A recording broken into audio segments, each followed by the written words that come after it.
Hey guys, welcome back to Sparkman Homestead. I have another week's worth of meals for you. So for the very first meal, we are going to get started with a new one for me. We are going to attempt to make some salmon patties. I've never made them before, and I was really intrigued to experiment with them because salmon is a really good thing to kind of have on your pantry shelf. It's a good protein source. So I ordered a couple cans from Sam's Club. You can see there, they actually arrived damaged. So I called Sam's Club, they refunded me right away. So I had to get these cans used up right away. So I decided tonight was going to be the night that we were going to jump into making the salmon patties. What you want to do is just drain your salmon over top of a bowl. Now I have that really cool tuna strainer. I just put it over top of a tuna can and just strain it, but because it's a different size can, it didn't work for this. It's a little frustrating, but I was able to just drain it with my hands and it was fine. So you want to reserve that liquid from that jar because again we're going to use it in the future in the actual patties. Now the recipe on the back of the can, that is the one that I'm actually using tonight. It calls to use 2 cups of soft breadcrumbs. I have a box, or I had a box of Ritz crackers that were very close to their expiry date. So I decided I wanted to try to maybe use them in this recipe.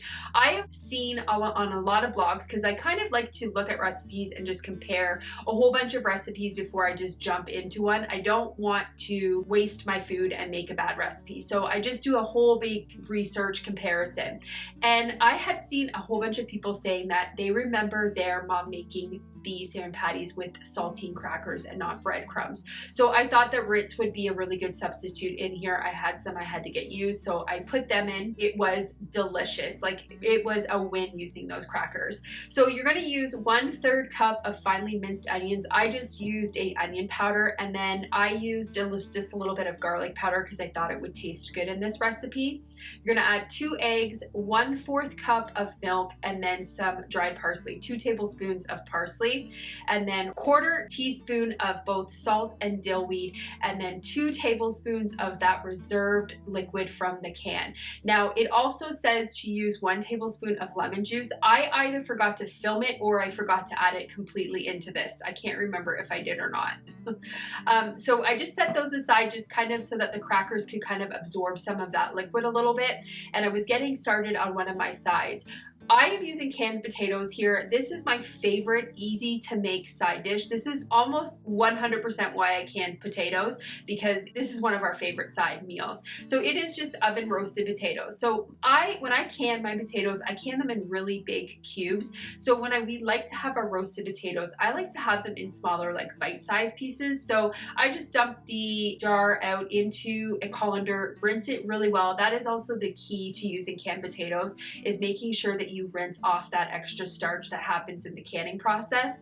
And then I just was slicing them up into smaller pieces. I'm going to add probably about 1 to 2 tablespoons of an avocado oil, and now I just add my seasonings. I honestly do this different every single time I make it. I don't have a set recipe for it. It's just kind of what jumps out at me when I open up my spice cabinet. This particular night, red chili flakes were in my face, so I thought I would use those. I used some garlic powder, some salt, some pepper, some smoked paprika, some onion powder, and some cumin. That's another really good thing that usually goes with this is cumin. And then I used a little bit of garlic salt and then just pepper. So I have my oven preheated at 400 degrees. So I'm just going to toss all of these things all onto the potatoes. Sometimes I actually use lard in this instead of oil or butter. Either of those work great. So I'm going to put these in my oven, and these ended up baking for about 25 to 30 minutes. While my potatoes were cooking, that is when I got my patties all cooked up.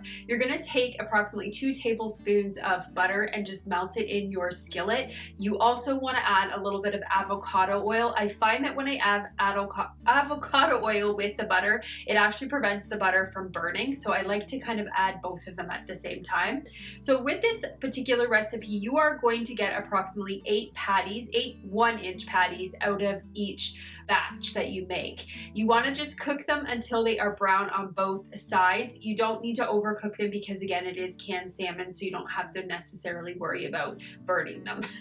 I thought it would be really good to have some tartar sauce on the side of my salmon patty, so I just made up a little quick bowl for myself. Steven's not a fan of it, so I just had to make a little. All as I do is just take mayonnaise, some sweet cucumber relish, relish and a little bit of lemon juice and just mix it together, and then you have tartar sauce.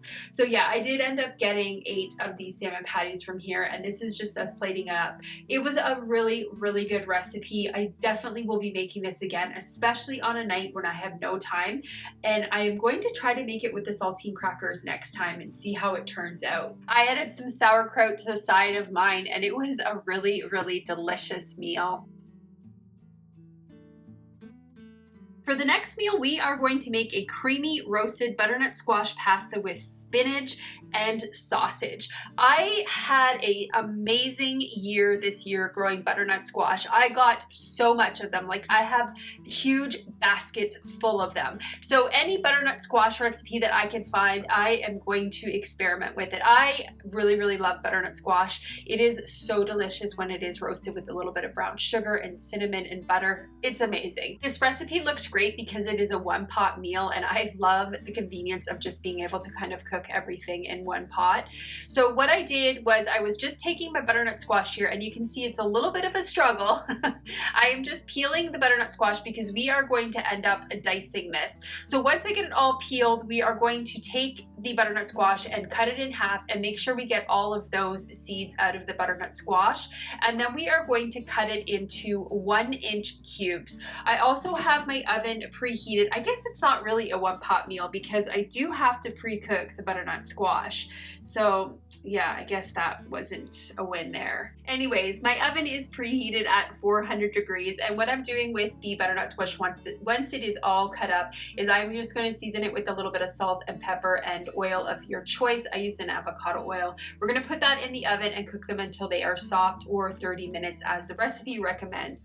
In a skillet, you're going to take your ground sausage. I am using a medium Italian sausage. I wanted a little bit of heat here, so you're just going to brown that up until it's completely cooked and then remove it out of the skillet. In a sauce pot, you're going to get your pasta going. I chose to use a bow tie pasta for this. I actually think that that is what the recipe recommended. We just love a bow tie pasta when it comes to like these one pot or kind of one pot, halfway one pot meals.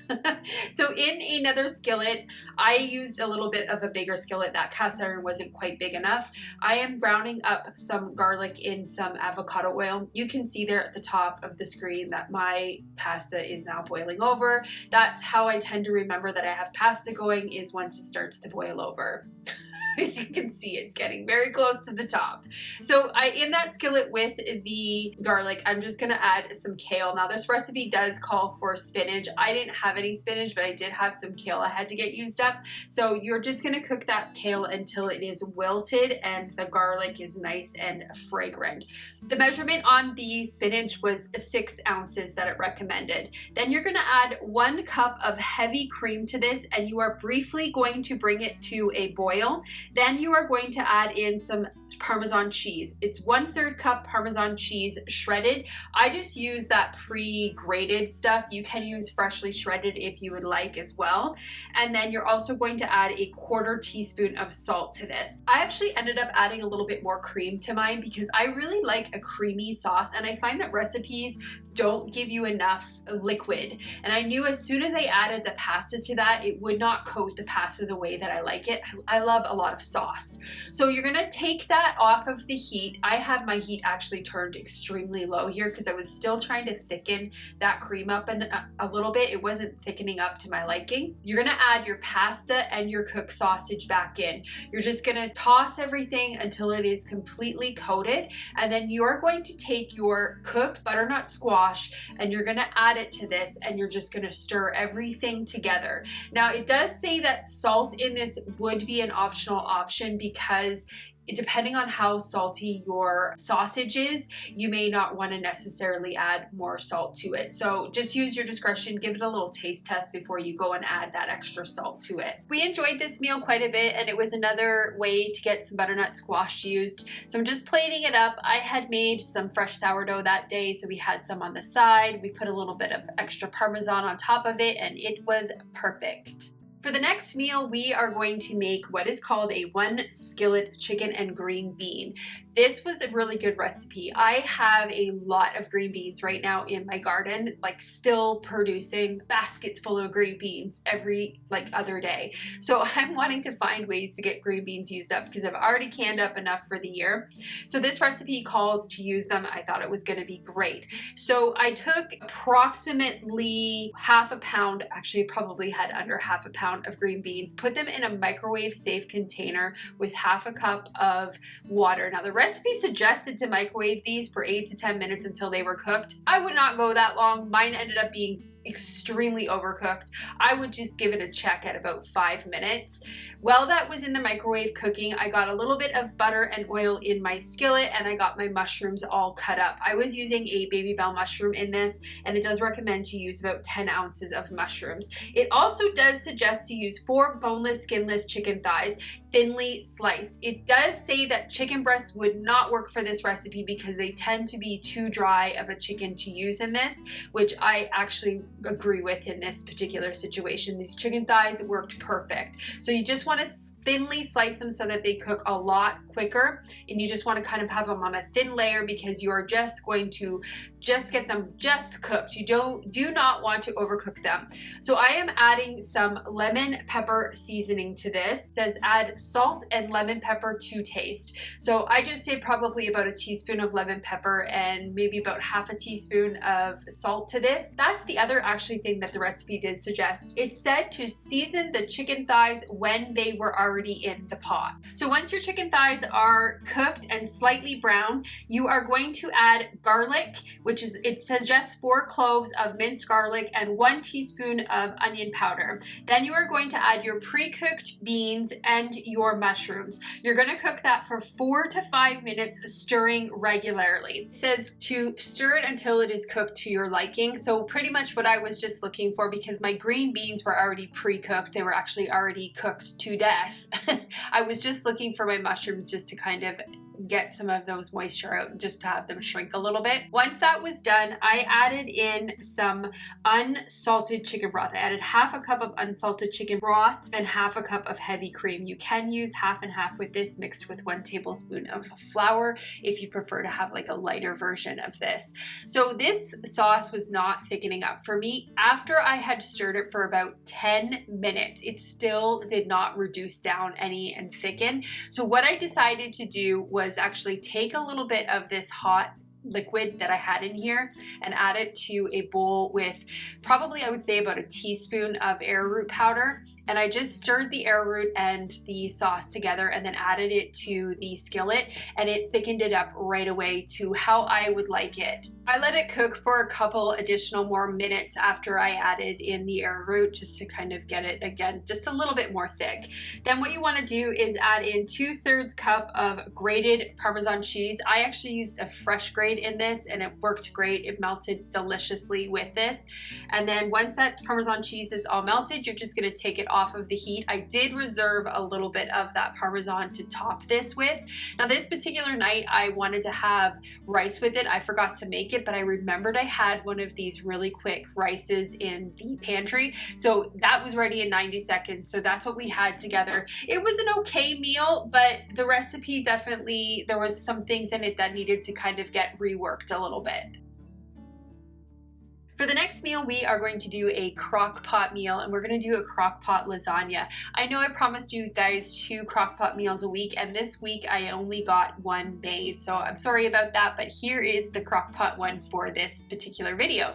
So it is a Crockpot lasagna, so quick and so easy to make, and it turns out exactly how I like lasagna, with the crunchy sides to it. So what I'm doing is I'm taking a pound of red meat here. Now it does say that you can use bison, beef, or moose in this. This is what this recipe said. Now I believe that I actually got this recipe off of Instagram, so I ended up just copying it on a piece of paper, so I don't have anything linked for you guys. I'm sorry. For this particular meal, I had some ground beef thawed out. If I would have known, I would have actually pre-thawed some bison and used that, but ground beef it was for this particular meal. Once it is all brown, I came in and added a little bit of red pepper flakes to this and some some salt and pepper just to kind of season it up a little bit. You can see over there in the background, I'm actually making some sourdough English muffins, but that is not on this video, sorry. I'm still experimenting with the recipe, so I'm not comfortable yet to share it 100% yet, because I'm still kind of undercooking them. Anyways, so to the crock pot, we are going to add just a little bit of our pasta sauce to the bottom of the crock pot, and then we're going to add the rest of that pasta sauce to your cooked ground beef. You're just going to stir it all, get everything incorporated. You're going to take uncooked lasagna noodles and you're just going to break up a layer on the bottom of the crock pot. Now I used approximately 2 strips of lasagna per layer that it called to have the lasagna. Once you get that lasagna put in, you are going to put a layer of your pasta sauce with your ground beef mixture, and then you're going to top it with some ricotta cheese. I had actually had a little bit of extra milk this week, so I ended up making some fresh ricotta, so that's what I'm adding right there. It's just a little bit more of a, like almost a mozzarella than a ricotta, but that's how I like it. And then you're going to add some shredded mozzarella on top of that, and then you're just going to repeat this whole process. So lasagna noodles, marinara, or not marinara sauce, pasta sauce with ground beef, ricotta, mozzarella, and you're going to repeat this for, it says to aim for about 3 layers of this. Once you get everything layered together, I like to top it with a little bit of additional mozzarella cheese on the top of it. You're going to cover this and you're going to cook it on low for 4 hours or until the noodles are soft. Because I have a basic model crock pot, I don't have a programmable crock pot, and this ended up staying cooked on low for way longer than 4 hours. So the outside was really nice and crispy, which I was fine with because I absolutely love the outer layer of lasagna when it is crunchy. I'm showing you that there. It looks burned, but it was crunchy. But this was such a good, quick crock pot meal. I love the meals that you literally could just put in and forget about, and especially lasagna. For the last meal, we are going to make a little bit of a sweet one. This was a breakfast that I had done one day, but after I made it, I realized that this could definitely work as a dessert as well. It is a chocolate waffle, but what I did is I actually kind of put a little twist to it, like I normally do with all my recipes. This recipe is from the Joy of Cooking cookbook, and it is on page 647. Now, I actually had somebody ask me about what edition my Joy of Cooking cookbook is, and it is year 2006. So if you're wanting to reference this recipe, that's where it is, but I did go off of it a little bit.